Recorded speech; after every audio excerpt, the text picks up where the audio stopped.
Today we are looking at 10 great quality of life mods for Rimworld 1.6. Now I find quality of life mods to be some of the most impactful mods you can get for Rimworld. They won't overhaul the game massively like some of the other mods, but they will throw in a few little improvements here or there to make your life on the Rim a little bit more enjoyable. As always, the links to the mods will be in the description below, so make sure you go and check them out. But before we get on to the list, I want to say a huge thank you to everyone who watches these videos. We hit 1,000 subscribers last week, which is a huge milestone for me. So everyone who watched the videos, liked the videos, and especially you guys who subscribed, thank you very much for helping me reach that milestone.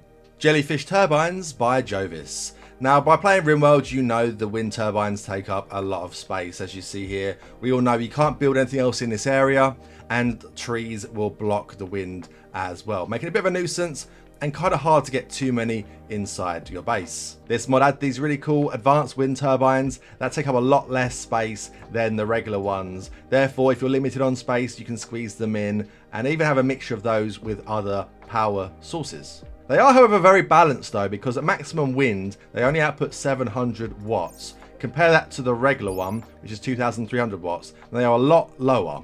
Plus, the cost of a regular one is 100 steel and 2 components, and these are 50 steel and still 2 components. But in the same area that this can fit in, you can fit about 7 of these ones. So if you're not too limited on steel and components, in the same area, you could fit in about 7 of them, producing 4,900 watts. So it's actually better, like wattage per, square. However, it will cost you a lot more resources. So what I'd probably recommend is having a little mix of all of them, where you've got space to fit these in, fit them in to get more power and save on resources. But if you've got little areas, you can just about squeeze something in like one of these, then you get a couple of these put in and you're going to be getting more power than you originally would anyway. Overall, I think very, very well balanced. Probably could be a little bit cheaper, but I think it's pretty good. MultiConstruction by Kenzej. In Vanilla Rimworld, you are limited to only having one con list do any kind of building construction job, and sometimes there's a lot of work left on them, like this geothermal generator. There's not much left now, but it's quite a long process overall, and it can take one con list a while to do. But with this mod, you can have a lot more people help doing the construction, therefore speeding up the process. Let's have a little look at them go now. So all 3 of them, now I've undrafted them, are going to go and do the building. If we speed it up, boom, they've all assisted and made it a bit faster. Now there is balance with this though, because you get a main builder who is normal 100% efficient doing the work, but each additional person after that lowers down their efficiency. Overall, it's going to speed up a lot more than them doing it by themselves, but the balance comes that it's not like 3 times as fast for having 3 people do it. You can adjust that in the settings though, if you wanted to go a bit crazy and make the later people more efficient than the first one. I don't know how that really works. I guess you can just do this as well. And so if you 8 people doing it, you're going to be 266% speed. I don't know. Probably not really worth tinkering around too much, because I think it'd be okay as it is anyway. But yeah, just thought I'd show you the options here as well. And you can also change the threshold to when multiple people come and help you do the construction. But overall, I think it's a very useful mod because it's going to help you build your base faster, especially if you've got multiple constructors. You can just tear through those walls, getting them up, getting the geothermals down, just get everything done a lot faster. Help Me Build by Andromeda. This is a very simple mod that helps streamline your construction. So what it does, it gives you a button that you can click, which I'll show you in a second. And if you are missing any components for a build, and you've got workbenches close by that can make those items, it'll instantly put a bill on the workbench for that item. So as an example, we have a ground penetrating scanner here. You see we have the steel, we have the components, we do not have the advanced component. So when I click on this and then go back onto this here, there's a make ingredients button. If I click that, a bill has been created for advanced component times 1. So you can see on here now, we've got a bill for this. So they'll make that, they'll fill this in the other stuff, and then they'll make that when they have the resources to do it. Therefore, you're going to keep a track of everything and go to each individual bench and say, I need to make sure I've got this and do that. And generally, it's not needed for most things, but if you like queuing up loads of different things, you can just click loads of buttons, make the ingredients, and it'll just jump on the same bill. So if I did it again, it still wants it, but now it's going to have 2 on there. Just for example, it won't like make loads of different bills, it'll just make the one. Now separately, if I was to put down another one of these wind turbines, and we have all the resources for this, We can't create the builds for this wind turbine because we have all the resources, so they don't need to make the builds, which I think is quite a nice little balance as well. This model's mainly made for the vehicle expanded mods, because if anyone's played them like I have, to make the vehicles you put down the car and you have to fill it with all the stuff like the engine, the alternator, suspension, exhaust, the tyres, and some vehicles need like 8 tyres and 4 alternators, and there's all sorts of different combinations they need.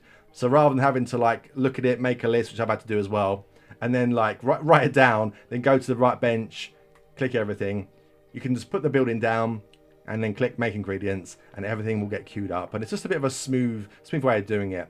It's quite good if you're making a big base and like putting loads of turrets down, those different power sources, put them down. You could obviously make builds, make until you have 10, which should cover most things, but some things are more unique, and it's just nice having a button just in case you've got a lot of components that you do need to make. Packs are not belts by turnovers. In vanilla Rimworld, you can't have a pack and a belt on at the same time. They take the same slot. With this mod, however, you can have both on. The packs go in a separate slot over here. This is an RPG style inventory mod, before anyone asks, because people usually ask about other mods I've kind of got on. This one here kind of shows you a bit better than the list of stuff, so I thought I'd put this mod on as well. Jump pack can go in a little slot there, and the shield belt still goes on there. This works with other things as well, like the Tox pack, low shield packs, the smoke pops, some modded stuff, and also quite a lot of times if you've got a mechanator, they might want to have a control pack or a bandwidth pack on, but they can't have that and the shield. But with this mod here, you can. Hello, doggy. Which is really cool. I like the fact, because you've got to have a melee squad with shield belts, but also being able to move around faster with jump packs would be ideal as well. So being able to have both is perfect. I say it works with other modded stuff as well. There's quite a lot of lists on the mod page. Check it out. Such as the heavy weapons expanded. You can have an exo frame as well, which is quite nice. That goes in different slot. But yeah, I think it's overall really nice to have, because I don't see the point in having jump packs for melee people if you can't give shield belts, because shield belts is the #1, right? At least to me it is anyway. Tabletop Trove, originally by Wisconsin, but kept alive by FX Rando. Is this quality of life mod? I feel like if you've got board games in your life, your quality of life is high. I'm a big board game enjoyer. This mod adds a lot of board games to the Rim, some craftable, but some only found on traders.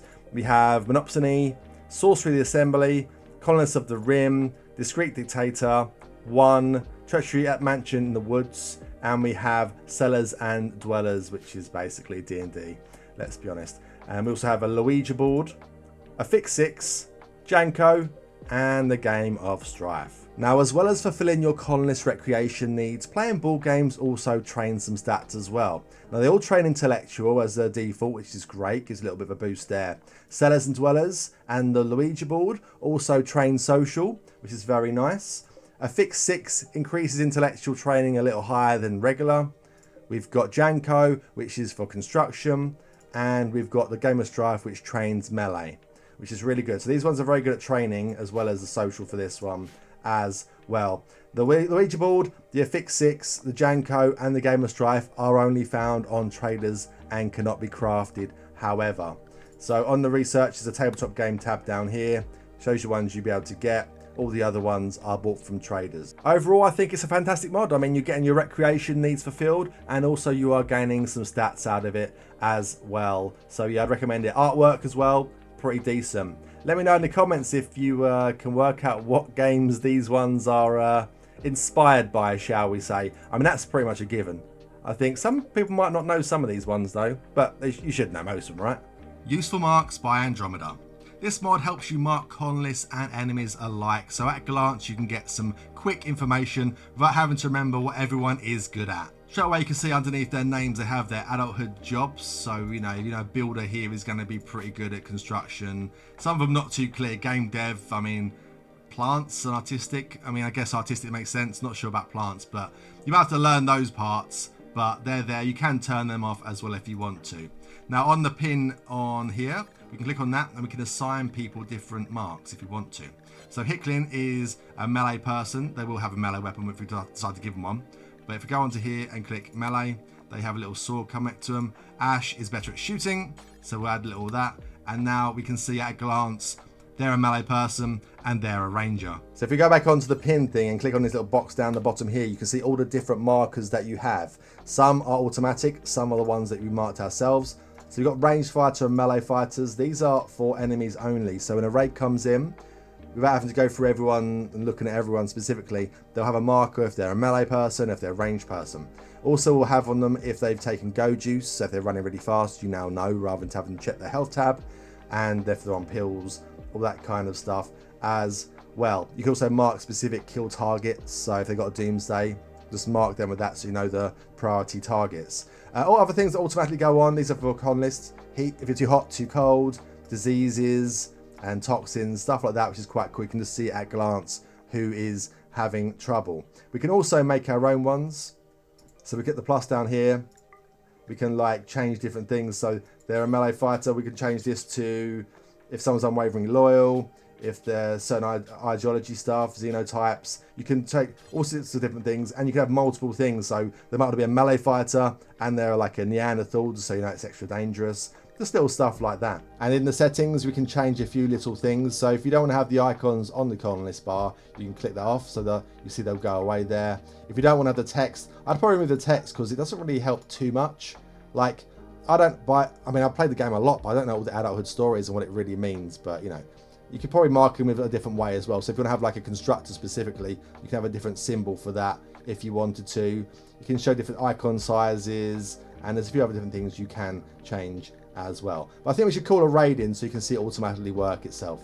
So here's a raid that's come in. If I pause it quickly, you can see that they've got the symbols next to them. Not too difficult to see they've got guns and they've got a melee weapon, but you know, at a quick glance, you can kind of see that there. No one's on go juice yet as well, so automatically that's going to happen. You can also have other things in there. One really good thing is it'll mark if anyone, con list or enemy, is a family member, because you know how sometimes family members come in on raids as well. So if you want to try to avoid, you know, attacking that one, then, you know, at least it'll be marked on there so you remember exactly who is the family member, which can save a little bit of grief for some of your people. Volunteer for Tribute by Untouched Wagons. With royalty came the Royal Tribute Collector and all the honour and such that comes with. However, if you want to use the benefit of the Royal Tribute Collector to gain yourself some honour and therefore some sidecasts and level ups, that kind of stuff, you need to wait for the Tribute Collector to come to you so you can donate them gold or people, or if you're using the Sidecast Expanded LTEX as well. And they might come twice a year, but you can never really pick when that is. I was recently doing a run on stream where I had to get like 1200 honor to get to High Stellarch, and we had to wait around quite a lot of times for this tribute collector. So normally with trade caravans you can request a specific type. With the Empire it's only a regular trade caravan. However, now with this mod we can call up the Imperium of Man and request a trade caravan, which costs goodwill. You have to be allied with them as well to do this, by the way, so you have to be an ally. You can't just do it if you're neutral. Request it. Normally Imperial Trader is the only option, but we can now request a tribute collector and they'll come within a few days, which is yeah, a lot better if you're doing those specific royal runs and you've got prisoners waiting to be offloaded or lots of gold, you just want to get it done. Sometimes you have to wait for like a few seasons before you see him again. This mod just takes that out of it. Costs you some goodwill, but quite easy to give them some more stuff to get that goodwill back. Doormat by Dracoix. This mod very simply adds doormats which help clean people's feet when they come into the rooms. You can see you can place them underneath doors as well. There's one hidden beneath there. Helps keep your base a bit clean and tidier. There's a few different types as well. It's a very simple mod. A little bit of quality of life in there just to keep your base cleaner. Less work spent doing that means more work doing other stuff as well, and just, you know, keeps your beauty higher, stops people's mood going down. Very simple, and you can make them out of a lot of different materials as well, so very, very useful. Odyssey Fishing is Fun by Nebula Blade. Now, a lot of people like fishing. For a lot of people, it's recreation. It's not just a job to get fish and that kind of stuff. Now, in Rimworld, it's just counted as a job. You don't get any recreation go from doing it, which I think is a bit silly. With this mod, however, you do get recreation from doing it. If I click on everyone individually, they're all, at the moment, maximum recreation. And so we can get fish, we can get recreation done, and they also get a mood boost after a while fishing. Nothing at the moment, but let's hopefully, if I speed up a little bit, we'll get ourselves the mood boost and see what we get. And there you go, went fishing, 3 mood. Lasts for 3 hours. It's not the most amount, but, you know, they're getting recreation built up, they're getting us fish, and they're getting a mood boost. So you can't really ask for much more than that. And in the settings, there's not really too much in here other than you can turn off the mood buff if you want, turn off recreation going if you want, and you can adjust the time, how long it takes to get the mood buff. I'd probably knock it down to like an hour, because some people might only be fishing for a little bit, and it'd be nice to get that little three mood boost for those 6 hours a little bit earlier than waiting for around 3 hours. I feel like you'd enjoy fishing pretty early on rather than having to wait 3 hours till you actually enjoyed it, personally, but that's just me. Go the Fork to Sleep, originally by Cobbs, but kept alive by Cat. In Vanilla Rimworld, you cannot send your colonists to bed. So if you've got like a caravan coming up in the next few hours, and they could do with a little bit of a top up on their sleep so they can get a bit further, and, you know, improve people's moods if they're a bit tired, but they just won't go to bed. You can click on someone now to go to Hickin. Could do with a little bit of a rest, nothing too serious. Go have a nap, Hickin. And they are in bed, gaining their very, very well-deserved sleep. So it can help out quite a lot just to get some nuisance person out of the way if you want to get them out of the way for a little bit. Or, yeah, like I said, if you've got a caravan coming up that you want to get everyone, you know, rested up fully for, get that mood boosted as well, because if they get a little bit tired, you might lose a bit of mood, but they might not want to go to bed yet. Now you can force them to do it, which is very good quality of life, I do say. And that's our 10 great quality of life mods for Rimworld. Part 1, because I'm going to do more parts of this. There's so many quality of life mods out there, and there's some more that you could suggest to me as well, possibly in the comments. So let me know if there's any that you think I should look at as well, and let me know in the comments if you're going to pick up any of these ones. Don't forget to like and subscribe if you enjoyed the video, and thank you so much again for letting me hit, or helping me hit, that 1,000 subscriber milestone. You guys have been great, so thank you for watching, and I'll see you in the next one.